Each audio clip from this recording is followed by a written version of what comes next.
Welcome back to Edunachal Daily Current Affairs series and today is 1st of July. आज हम सबसे पहले बात करेंगे K417N mutation is associated with which classification of SARS-CoV-2 virus? यहाँ पे इस वेरिएंट, इस म्यूटेशन को आपको बताना है कि किससे रिलेटेड है, अल्फा वेरिएंट से, बीटा वेरिएंट से, डेल्टा से या फिर डेल्टा प्लस से। तो हमारा सही आंसर होगा यहाँ पर ऑप्शन नंबर डी, यानी डेल्टा प्लस वेरिएंट से रिलेटेड है SARS-CoV-2 B1617, जिसके लगभग 15 से 17 म्यूटेशंस देखे गए हैं, रिपीटेशंस देखे गए हैं। अब यहाँ पर डेल्टा वेरिएंट को ही SARS-CoV-2 कहा गया है। डेल्टा वेरिएंट का ये जो नया म्यूटेशन है ये अभी अभी लोगों में देखा गया है, जिसकी वजह से काफी ज्यादा परेशानी लोगों को भुगतनी पड़ रही है और काफी डेंजरस इसे बताया जा रहा है। इसकी जो रिपीटेशन है वो काफी ज्यादा है। आगे बढ़ेंगे। विच institution published a global report on racial justice and inequality? Option है वर्ल्ड बैंक, UNHRC, IMF या फिर यूनिसेफ। तो सही आंसर यहाँ पे होगा ऑप्शन बी, UNHRC यानी कि United Nations human right commission.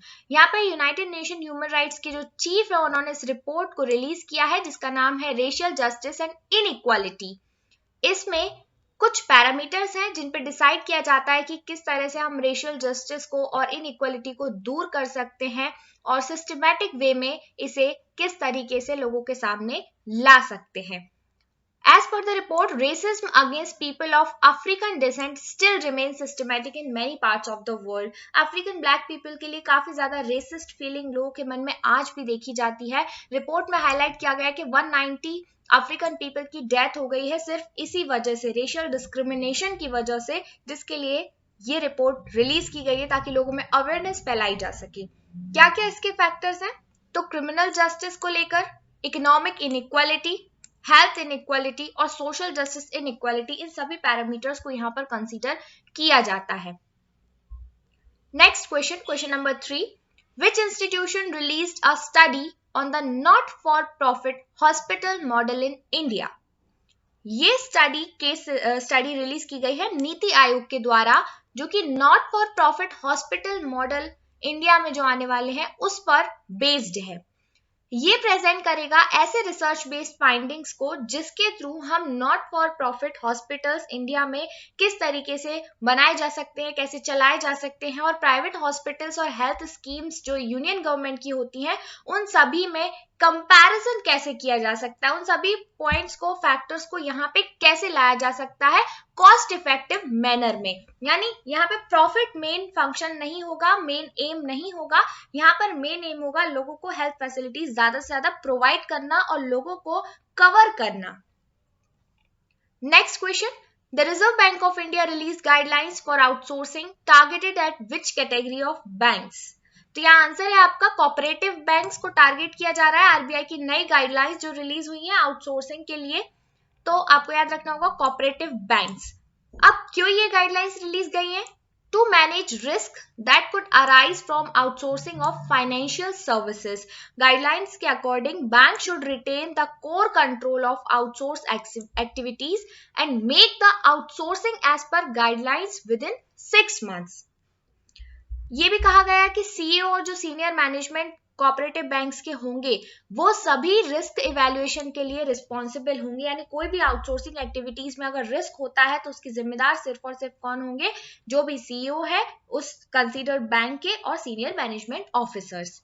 क्योंकि अभी देखा गया है कि बहुत सारी ऐसी एक्टिविटीज हुई है जिसमें बैंक्स को लॉस हो गया और पता ही नहीं चलता है कि किस वजह से ये लॉस हुआ है, कहाँ पैसा गया है, कुछ ना कुछ बीच में झोल झाल देखा जा रहा है। नेक्स्ट क्वेश्चन है, law minister Shri Ravishankar Prasad has recently launched इतत ए द्वार an E filing portal of dash. किसका ई फिलिंग पोर्टल है ये? तो कुछ दिन पहले हमने बात की थी, इनकम टैक्स रिटर्न को अब इलेक्ट्रॉनिकली आप पोर्टल पे जाके फिल कर सकते हो खुद से, आपको बाहर जाने की जरूरत नहीं है, किसी और को पैसे देने की जरूरत बिल्कुल भी नहीं है। तो यहाँ पर हमारा सही आंसर है ऑप्शन नंबर ई, इनकम टैक्स अपीलेट ट्रिब्यूनल। इसने एक नया फिलिंग पोर्टल लॉन्च किया है जिसका नाम है इतत ए द्वार। इतत का मतलब होगा income tax appellate tribunal, ITAT, right. तो ई द्वार ये है, ये जहां पर जाकर आप अपना इनकम टैक्स रिटर्न फाइल कर सकते हैं। इसे लॉन्च किया है रविशंकर प्रसाद, जो कि union minister for law and justice, communication and electronics हैं, और इन्होंने ये इसे दिल्ली में लॉन्च किया है वर्चुअली। आगे बढ़ेंगे। Who became the first Indian women cricketer to be handed a 4-year ban after failing the dope test? तो सही आंसर है अंशुला राव। ये मध्य प्रदेश की है।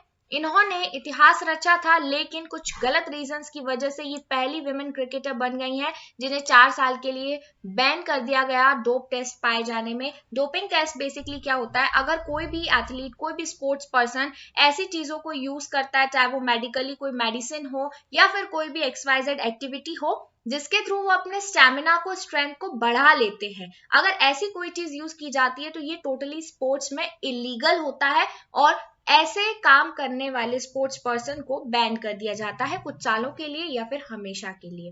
तो अंशुला राव, इनका नाम आपको याद रखना है, ये एक क्रिकेटर है। Next, which space agency hire and launch the world's first physically disabled astronaut? अभी अभी यूरोपियन स्पेस एजेंसी ने वर्ल्ड में पहली बार फिजिकली डिसेबल्ड एस्ट्रोनॉट को लॉन्च किया है। यहाँ पर 22,000 एप्लीकेंट्स इस रिक्रूटमेंट कॉल के लिए आए थे, यानी जब ये डिक्लेयर किया गया कि हम फिजिकली डिसेबल्ड एस्ट्रोनॉट को स्पेस में भेजने वाले हैं, तो 22,000 एप्लीकेंट्स ने यहाँ पर अप्लाई किया, बट फाइनली किसी एक को वहां पर भेजा जाएगा and it will give a message to the world that space is for everyone. Space पर किसी एक का अधिकार नहीं है, इसके रास्ते हर किसी के लिए खुले हुए हैं। नेक्स्ट क्वेश्चन है, who is the author of the book titled anomalies in law and justice? ये बुक लिखी गई है R.V. रविंद्रन के द्वारा। R.V. रविंद्रन ये जस्टिस हैं, फॉर्मर सुप्रीम कोर्ट के जज रह चुके हैं। इन्होंने ये बुक लिखी है और फिलहाल चीफ जस्टिस ऑफ इंडिया जो N.V. रमन्ना है, उन्होंने इस बुक को रिलीज किया है। तो आपको याद रखना होगा, क्योंकि फॉर्मर सुप्रीम कोर्ट जज रह चुके हैं R.V. रविंद्रन, उनकी बुक है anomalies in law and justice. Next question हमारा है, who has recently become youngest Indian cricketer to make debut in all formats? सारे के सारे फॉर्मेट में कौन सी इंडियन क्रिकेटर है फीमेल जिन्होंने डेब्यूट किया है? तो आंसर है ऑप्शन डी, शिफाली वर्मा। ये यंगेस्ट इंडियन क्रिकेटर बन गई हैं to make a debut in all formats when India took on England in the first ODI in Bristol.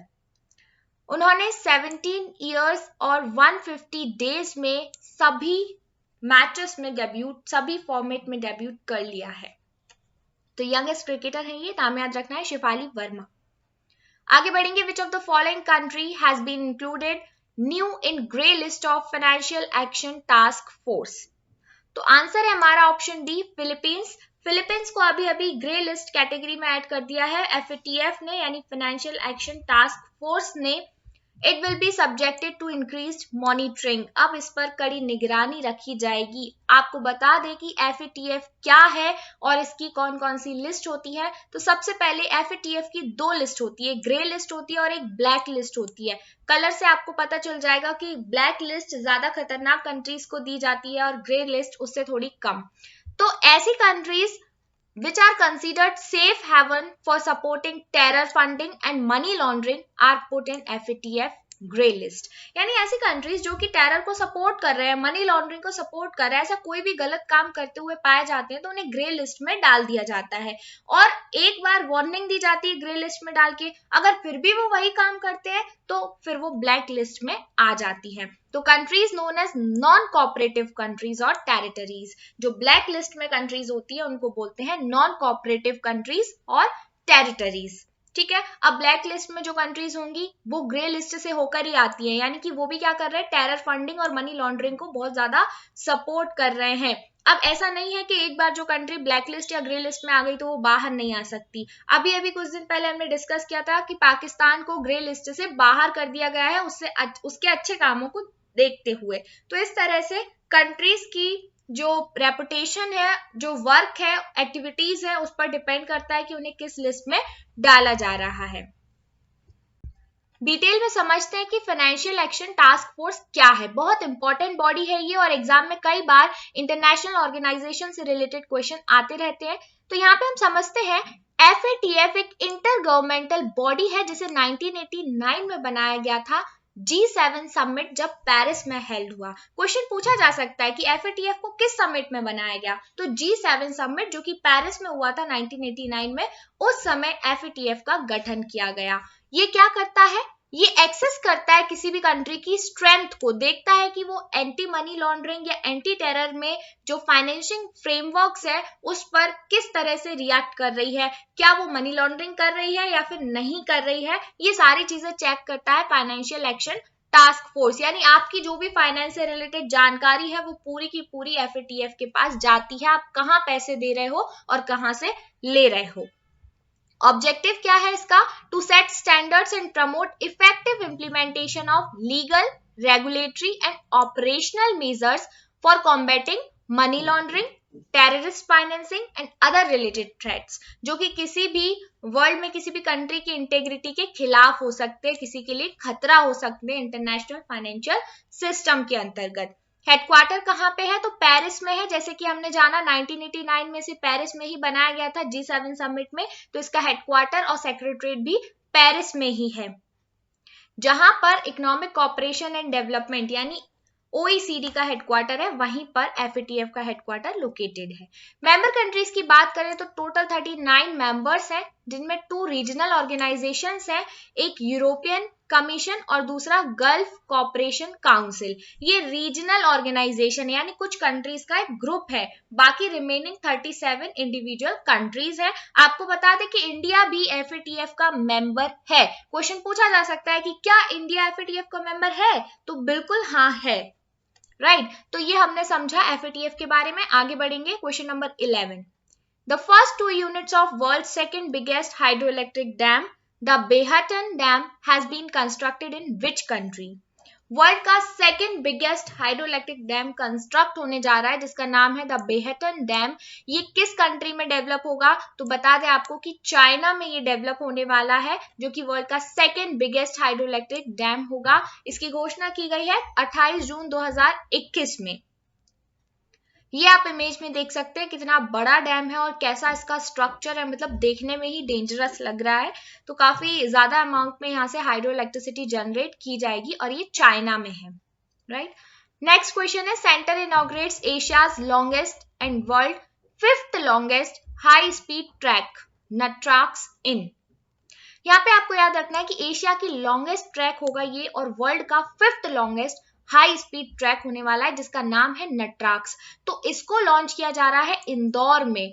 Friends, Indore MP में है और MP की फाइनेंशियल कैपिटल भी इसे माना जाता है। यहाँ से आगरा बॉम्बे हाईवे भी होकर निकलता है। तो यहाँ पर एशिया का सबसे लॉन्गेस्ट फास्ट ट्रैक रोड बनने जा रहा है जिसका नाम है नट्राक्स। जगह याद रखना है आपको, Indore. Minister of heavy industries and public enterprise Prakash Javadekar ने इसका इनॉग्रेशन किया है इंदौर में। आगे बढ़ेंगे, who has been appointed the chairman of the Indian Federation of United Nations Associations यानी IFUNA। इसके चेयरमैन अभी किसको नियुक्त किए गए हैं, तो ऑप्शन डी शंभुनाथ श्रीवास्तव जी को अभी अभी IFUNA का चेयरमैन नियुक्त किया गया है। ये इलाहाबाद हाईकोर्ट में भी रह चुके हैं फॉर्मर जज और फॉर्मर चीफ लोक आयुक्त ऑफ छत्तीसगढ़ भी रह चुके हैं। आगे बढ़ेंगे, Mollywood's veteran cinematographer and director Dash has been passed away recently। क्या नाम था उनका, तो यहाँ पर आंसर है ऑप्शन सी सिवान। मॉलीवुड के वेटरन सिनेमेटोग्राफर और डायरेक्टर सिवान थे जिनकी अभी अभी डेथ हो गई है। The as cinematographer rose to fame in the Malayalam film industry. तो मॉलीवुड मलयालम फिल्म इंडस्ट्री को बोलते हैं और काफी अच्छी फोटोग्राफी इनकी मानी जाती है। आगे बढ़ेंगे, ICC men's T20 world cup originally slated to be held in India will now be shifted to. यानी पहले ICC men's T20 world cup को शेड्यूल किया गया था, इंडिया में होने वाला था ये, अब इसका वेन्यू चेंज कर दिया गया है। तो अब ये कहाँ पे होगा, ये होगा UAE में। आप याद रखिएगा, पहले इंडिया में होने वाला था, तो आप इंडिया आंसर में नहीं लगा के आइएगा अगर एग्जाम में आता है तो, क्योंकि फाइनल डेस्टिनेशन इसका UAE में शिफ्ट कर दिया गया है।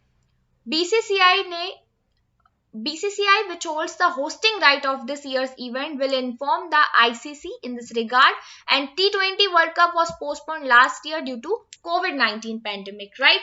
तो ये आज के लिए हमारा इतना ही काफी है।